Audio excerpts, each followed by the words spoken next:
तो नमस्कार दोस्तों, स्वागत है आप सभी का हमारे इस यूट्यूब चैनल में। आज हम केमिस्ट्री के पहले चैप्टर को स्टार्ट करने जा रहे हैं। क्लास 11th का ये चैप्टर है, some basic concepts of chemistry. Sequence हम एनसीईआरटी का फॉलो करेंगे, बेसिक से एडवांस तक जाने की कोशिश करेंगे। तो चलिए फटाफट से शुरू करते हैं। तो दोस्तों, किसी भी चीज़ को शुरू करने से पहले हम उसकी डेफिनेशन के बारे में जान लेते हैं कि असल में वो है क्या। तो हम केमिस्ट्री के बारे में जानेंगे। तो केमिस्ट्री एक ब्रांच है साइंस की जो स्टडी करती है या फिर डील करती है प्रिपरेशन, स्ट्रक्चर और रिएक्शन ऑफ मटेरियल सब्सटेंसेस में। यह डेफिनेशन आपके स्कूल एग्जाम में पूछी जा सकती है, इसलिए ये भी इम्पोर्टेंट है। हम बेसिक्स को स्ट्रॉन्ग करेंगे तभी हमारा एडवांस लेवल स्ट्रॉन्ग हो पाएगा। तो आगे चलते हैं। तो पहले हम केमिस्ट्री की हिस्ट्री के बारे में थोड़ा जानेंगे। तो केमिस्ट्री की डेवलपमेंट कैसे हुई? तो इसकी डेवलपमेंट दो चीज़ों के कारण हुई थी। पहला है फिलोसफर्स स्टोन,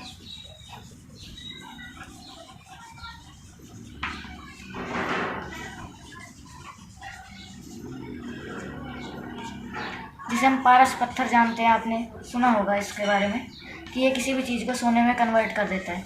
एक तो चीज़ ये थी जिसने केमिस्ट्री की डेवलपमेंट की। सेकंड, एलेक्सिर ऑफ लाइफ, मतलब अमृत कह सकते हैं आप। इन दो चीज़ों ने केमिस्ट्री के डेवलपमेंट में बहुत ज़्यादा सहयोग किया। तो लेसन की स्टार्टिंग में दो टर्म्स आती है। एक तो है एल्केमी। एल्केमी का मतलब है ये एक ऐसी प्रैक्टिस या फिर आप रिएक्शन कह सकते हैं जो बेसर मेटल्स मतलब आयरन, कॉपर और भी जो नीचे स्तर की धातु होती है जो महंगी नहीं होती, उनको गोल्ड में कन्वर्ट कर देती है। और ये एक होती है आइट्रोकेमिस्ट्री। इसमें chemistry as a medicine use होती है। तो अब मेन चैप्टर शुरू करने से पहले जो टॉपिक है नेचर ऑफ मैटर, मैं आपको एक चीज़ बता देता हूँ कि केमिस्ट्री की जो हिस्ट्री है चाइनीज़ और इंडियन ट्रेडिशन में बहुत पुरानी है। हमारे देश में बहुत ऐसे ऋषि मुनि हुए और भी कई साइंटिस्ट थे जिन्होंने कई चीज़ों का आविष्कार किया। जैसे मोहनजोदारो में कई चीज़ें पुरानी ऐसी मिली है जिनमें केमिस्ट्री का यूज़ दिखाई देता है। और यही कई पॉइंट्स एनसीईआरटी के चैप्टर 1 के पेज नंबर 1 और 2 पे दी हुई है। अब हम अपना मेन टॉपिक, जहाँ से मेनली चैप्टर शुरू होता है, नेचर ऑफ मैटर, उसे पढ़ लेते हैं। नेचर ऑफ मैटर जानने से पहले हमें ये पता होना चाहिए कि मैटर क्या होता है। इसकी भी एक डेफिनेशन होती है, anything that occupies space and have mass is matter.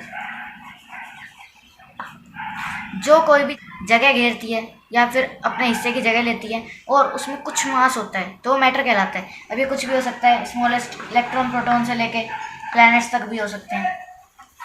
तो ये इसकी रही बेसिक डेफिनेशन। अब हम समझेंगे कि स्टेट्स ऑफ मैटर क्या होता है। एनसीईआरटी में मैटर की 3 स्टेट बताई गई है। 9th क्लास में 2 स्टेट एक्स्ट्रा थी, लेकिन उनके बारे में इतना नहीं पढ़ाया जाता। तो हम पहले मेजर 3 स्टेट की बात कर लेते हैं जो आपने भी सुनी होगी। पहली सॉलिड, सेकंड लिक्विड और थर्ड गैस। 4th स्टेट क्या होती है? पहले हम इन्हें थोड़ा ब्रीफ में समझ लेते हैं क्योंकि क्वेश्चंस आ जाते हैं कई बार एग्जाम्स में। प्लाज्मा। और 5th होती है बोस-आइंस्टाइन condensate.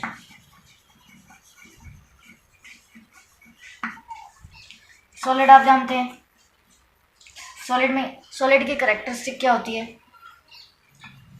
Have definite shape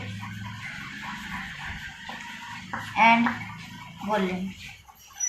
solid की डेफिनेट शेप होती है। अब जैसे ये टेबल है, इसको अगर मैं मुक्का मारता हूँ, दबाने की कोशिश करता हूँ, तो ये अपनी शेप में रहेगी।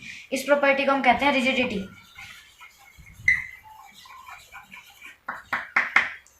और वॉल्यूम, इसकी वॉल्यूम भी सेम रहेगी। अगर मैं इसे खींचता हूँ या फिर ये मतलब फैलेगी नहीं, एक डेफिनेट टेम्परेचर। हाँ, हम एक्सट्रीम कंडीशंस की बात नहीं कर रहे, लेकिन इसकी एक डेफिनेट वॉल्यूम भी होती है। अब हम बात करते हैं लिक्विड के बारे में। लिक्विड के पास डेफिनेट वॉल्यूम तो होती है। मतलब अगर आपने कोई 1 लीटर पानी लिया, उसे 1 2 लीटर के बर्तन में डाल दिया।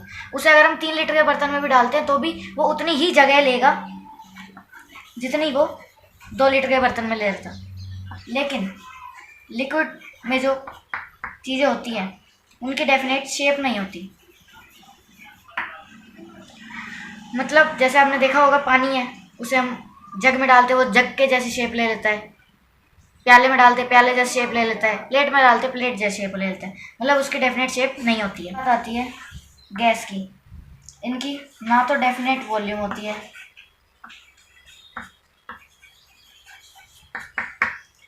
और ना ही डेफिनेट शेप होती है। मतलब अगर मैंने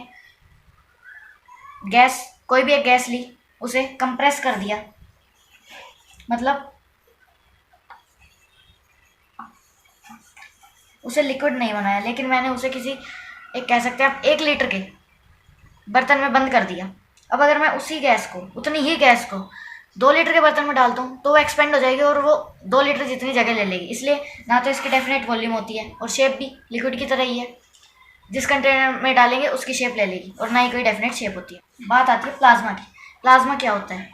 जब हम किसी गैस को बहुत ज़्यादा टेम्परेचर पे गर्म कर देते हैं, जैसे कि सन में होता है। सन की कोर में टेम्परेचर इतने डिग्री सेल्सियस हो जाते हैं, यानी 10 करोड़ डिग्री सेल्सियस। उस टाइम पे जो गैस है वो प्लाज्मा की तरह बिहेव करती है। प्लाज्मा ब्लड में भी होता है, लेकिन वो चीज़ अलग होती है। किसी भी गैस को बहुत ज़्यादा हीट करने पे जो स्टेट मिलती है वो प्लाज्मा कहलाती है। और बोस-आइंस्टाइन कंडेंसेट, इसे 2 महान साइंटिस्ट ने इन्वेंट किया था या फिर कहीं डिस्कवर किया था, सत्येंद्र नाथ बोस और एल्बर्ट आइंस्टाइन। ये तो आप जानते हैं।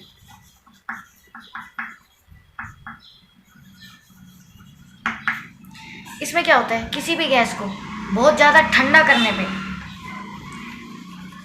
वेरी कोल्ड, जो स्टेट मिलती है उसे कहते हैं बोस-आइंस्टाइन कंडेंसेट। बोस-आइंस्टाइन कंडेंसेट। तो हम स्टेट्स के बारे में जान चुके हैं। एक इंटरेस्टिंग फैक्ट मैं आपको बता देता हूँ। वाटर एक ऐसी चीज़ है जो कि अर्थ पे इन तीनों स्टेट में नेचुरली पाया जाता है। तो अब हम एक बार एक स्टेट से दूसरे स्टेट में ट्रांसफॉर्मेशन देख लेते हैं। आपने देखा होगा, हम पानी लिक्विड फॉर्म में होता है, उसे फ्रिज में डालते हैं, वो आइस बन जाता है। तो उस प्रोसेस को क्या कहते हैं, पहले हम समझेंगे। सॉलिड से लिक्विड में बदलने को क्या कहते हैं? आइस मेल्ट होती है, उसे कहते हैं फ्यूज़न, या आप मेल्टिंग भी कह सकते हैं। लिक्विड से गैस बनती है, वेपोराइजेशन। वेपोराइजेशन कहा जाता है, इवापोरेशन भी हम कह देते हैं।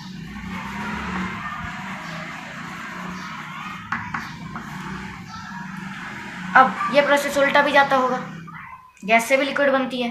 जो एलपीजी होती है, लिक्विड पेट्रोलियम गैस, उसे लिक्विड बनाया जाता है कंप्रेस और ठंडा करके। जब हम किसी भी गैस पे प्रेशर अप्लाई करते हैं और उसे ठंडा करते हैं तो वो लिक्विड फॉर्म में आ जाती है। तो गैस से लिक्विड के कन्वर्जन को हम कहते हैं कंडेंसेशन। आपने देखा होगा, जब पानी उबल जाता है उसके ऊपर हम प्लेट ढकते हैं तो उस पर पानी की बूंदें जमा हो जाती हैं। तो वो जो वेपर्स बनते हैं वेपोराइजेशन के बाद, वो उस पर ठंडे हो जाते हैं और इसे को हम कहते हैं कंडेंसेशन। लिक्विड से सॉलिड में जाने को हम कहते हैं फ्रीजिंग। अब एक प्रोसेस और होता है जिसमें सॉलिड से या तो गैस बन जाता है और गैस से सीधा सॉलिड बन जाता है। हम जब कपड़ों में कपूर की गोली डालते हैं, नेपथलीन बॉल्स, तो हम देखते हैं वो उड़ जाती है कुछ समय बाद। वो ना तो वहाँ लिक्विड मिलता है, तो बहुत कम टेम्परेचर पे वो इवापोरेट हो जाती है डायरेक्ट, सॉलिड से गैस या गैस से सॉलिड। ये जो बीच में लिक्विड की स्टेट को हम स्किप करके जो फेनोमेना होता है, इसे कहते हैं सब्लिमेशन। तो मैटर्स को हम क्लासीफाई भी कर देते हैं। मैटर्स को 2 टाइप्स में क्लासीफाई किया जाता है। फर्स्ट है मिक्सचर।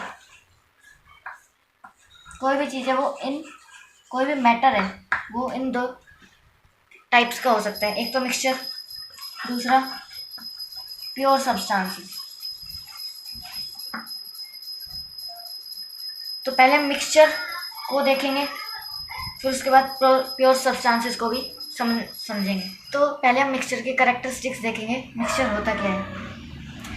तो मिक्सचर होता है टू और मोर प्योर सब्सटेंस। अब आगे हम देखेंगे प्योर सब्सटेंसेस क्या होते हैं। Mixed in any ratio,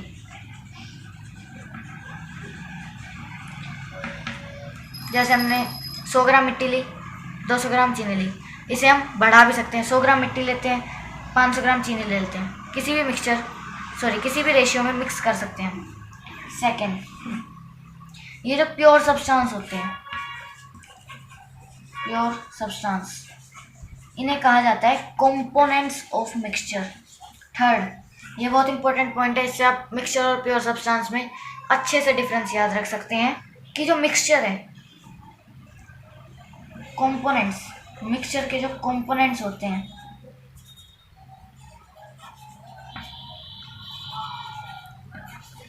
can be separated by physical methods। अब ये फिजिकल मेथड्स क्या होते हैं इसके बारे में हम थोड़ा सा आगे भी जानेंगे, लेकिन अभी मैं बता देता हूँ। फिजिकल मेथड्स वो होते हैं कि हम किसी भी चीज़ की बिना कोई केमिकल रिएक्शन या फिर उसकी केमिकल कंपोजिशन चेंज किए बिना उसकी स्टेट में चेंज करें या कुछ भी करें, बस उसकी केमिकल कंपोजिशन चेंज नहीं होनी चाहिए।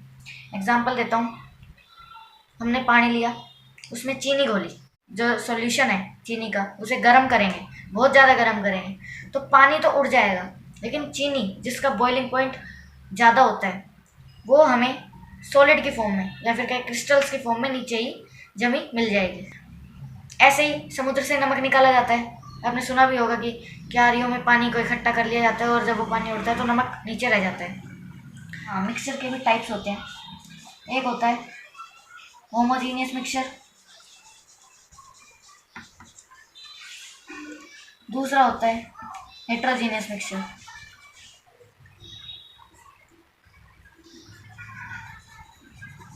दोनों को हम साथ साथ देखेंगे ताकि इनके प्रॉपर्टीज में हम डिफरेंस कर सकें। मेनली दो चीज़ें होती है और एक एग्जांपल जोड़ देते हैं। इसका पॉइंट नंबर 1, होमोजीनियस में जो कंपोनेंट्स होते हैं, अभी हमने देखा कंपोनेंट्स हम कहते हैं मिक्सचर में प्रेजेंट प्योर सब्सटेंस को, वो यूनिफॉर्मली मिक्स्ड होते हैं। और यहाँ पे एक वर्ड और आता है, आपको बुक्स में मिलेगा या फिर कई जगह लिखा होता है, मिसिबल। मिक्स्ड का मतलब ही होता है मिसिबल, कि वो अच्छे से मिक्स हो जाते हैं। यूनिफॉर्मली मिक्स्ड का मतलब क्या है, मैंने एक गिलास लिया, उसमें नमक घोल दिया, कितना भी घोल देता हूँ मैं, मतलब नीचे बैठना नहीं चाहिए नमक, और मैं एक साइड से उसका पानी का टेस्ट करता हूँ तो मुझे कोई टेस्ट आया, ठीक है। अब अगर मैं दोबारा टेस्ट करता हूँ लेकिन दूसरी साइड से, तो मुझे टेस्ट उतना ही आएगा। मतलब कहीं पे भी, जैसे हमने ये गिलास लिया, इसमें पानी है, अब ये जो इतना स्पेस है, इसमें जो मान लो नमक लेते हैं NaCl, जितना NaCl प्रेजेंट है उतना ही NaCl इतने स्पेस में भी प्रेजेंट होगा। NaCl बराबर, पहली चीज़ तो ये हो जाती है। सेकंड चीज़ होती है, हम एग्जांपल ले लेते हैं, शुगर सॉल्यूशन और सॉल्ट सॉल्यूशन भी होता है। सॉल्यूशन मतलब हमने पानी में घोल लिया है। अब हेट्रोजेनियस, इसमें इसका ऑपोजिट होता है, जो कंपोनेंट्स होते हैं वो नॉन यूनिफॉर्मली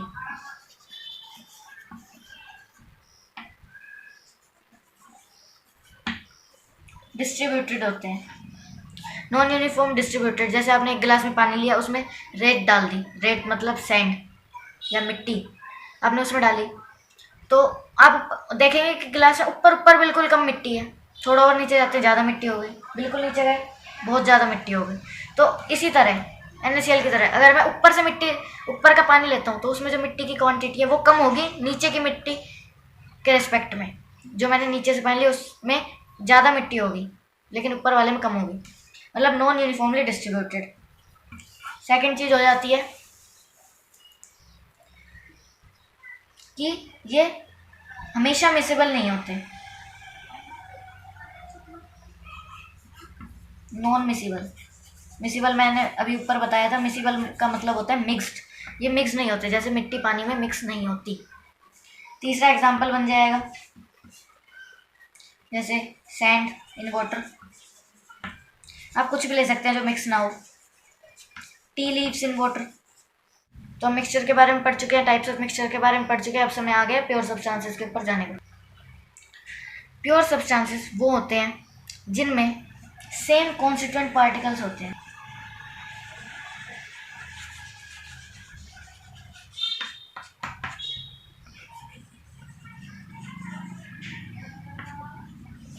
उनमें प्रेजेंट सभी पार्टिकल्स सेम होते हैं। इस टॉपिक में यानी प्योर सब्सटेंस में एक कन्फ्यूज़न बच्चों को आता है, वो मुझे भी आया था, तो उसे भी हम क्लियर कर लेंगे साथ के साथ।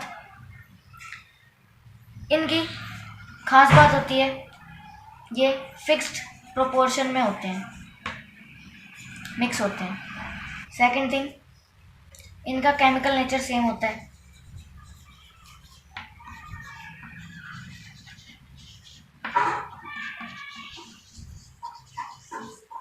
थर्ड, ये फिक्स्ड रेशियो में तो होते हैं लेकिन हर एक पार्टिकल का रेशियो फिक्स्ड होता है। जैसे मैं एग्जांपल भी लूँगा ग्लूकोज का C6H12O6। मान लो ये एक मॉलिक्यूल है ग्लूकोज का, शेप अलग हो सकती है, इसे मैंने नाम दे दिया 1। और यहाँ पे मैंने दूसरा लिया, ग्लूकोज लिखना था वैसे लेकिन समझ जाओगे आप। तो इन दोनों का जो रेशियो होगा कार्बन हाइड्रोजन ऑक्सीजन के मिक्सिंग का, ये दोनों सेम होगा। ये नहीं है मैंने कहीं मैं अमेरिका से लाया एक ग्लूकोज मैंने इंडिया से लिया तो दोनों में अंतर होगा, ऐसा नहीं है। दोनों जो कंपोजिशन है, दोनों की केमिकल कंपोजिशन वो सेम होगी। और एक पॉइंट और है, can't be separated through by आएगा।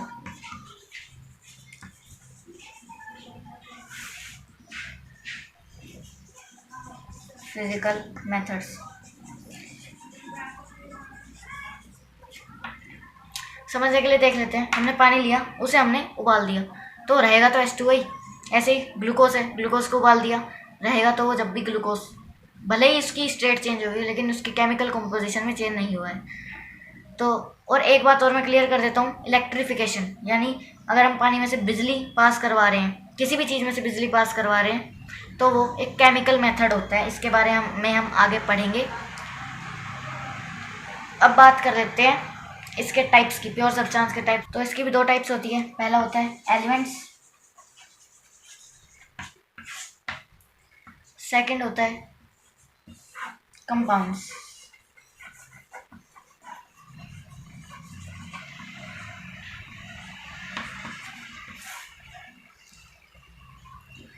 एलिमेंट्स में क्या होता है, एलिमेंट्स जो होते हैं वो एक ही चीज़ से बने होते हैं या फिर कहें कि एक ही एटम से बने होते हैं। जैसे हम कह सकते हैं कि हाइड्रोजन गैस है, वो एक ही टाइप के एटम से बनी हुई है जो कि है हाइड्रोजन। और जैसे हमने ले लिया कि I2 है आयोडीन गैस, वो भी आयोडीन से बनी हुई है। हमने ले लिया कॉपर, वो कोई भी कॉपर का पीस है, वो एक ही टाइप के मॉलिक्यूल से बना हुआ होता है। अब आते हैं कंपाउंड्स में। कंपाउंड्स क्या होते हैं, कंपाउंड्स में 2 और मोर टाइप्स ऑफ एटम्स कह सकते हैं हम। जैसे NaCl, यहाँ पे एक वर्ड आता है जो कि बहुत इंपॉर्टेंट होता है, fixed proportion, mix in fix या डेफिनेट प्रोपोर्शन।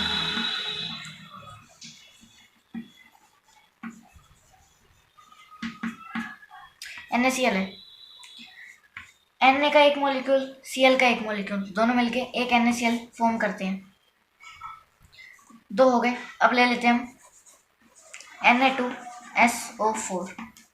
Na के 2 मॉलिक्यूल, सल्फर का एक मॉलिक्यूल, ऑक्सीजन के 4 मॉलिक्यूल, एक सोडियम सल्फेट बनाते हैं।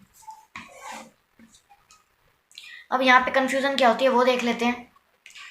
कन्फ्यूज़न बच्चों को ये होती है कि यहाँ पे तो 2 टाइप के पार्टिकल्स हैं, तो हमने इसे मिक्सचर क्यों नहीं कहा। याद कीजिए, मैंने आपको कहा था कि एक पॉइंट आपको बहुत काम आएगा, वो है कि फिजिकल मेथड से प्योर सब्सटेंसेस सेपरेट नहीं होते और मिक्सचर्स हो जाते हैं।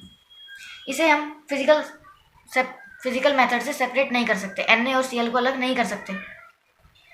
तो इसे सुलझाने के लिए एक और मैं आपको चीज़ बता देता हूँ कि जब हम पार्टिकल देखते हैं तो इस पूरे को हम एक पार्टिकल मानते हैं,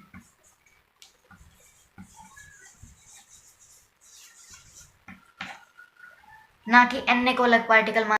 तो होप अगर आपको ये कन्फ्यूज़न आई थी तो आपकी कन्फ्यूज़न दूर हो गई होगी, और अगर नहीं आई थी तो सब ठीक है। मिलते हैं अगली वीडियो में, पढ़ेंगे आगे का चैप्टर। तब तक के लिए जय हिंद, जय।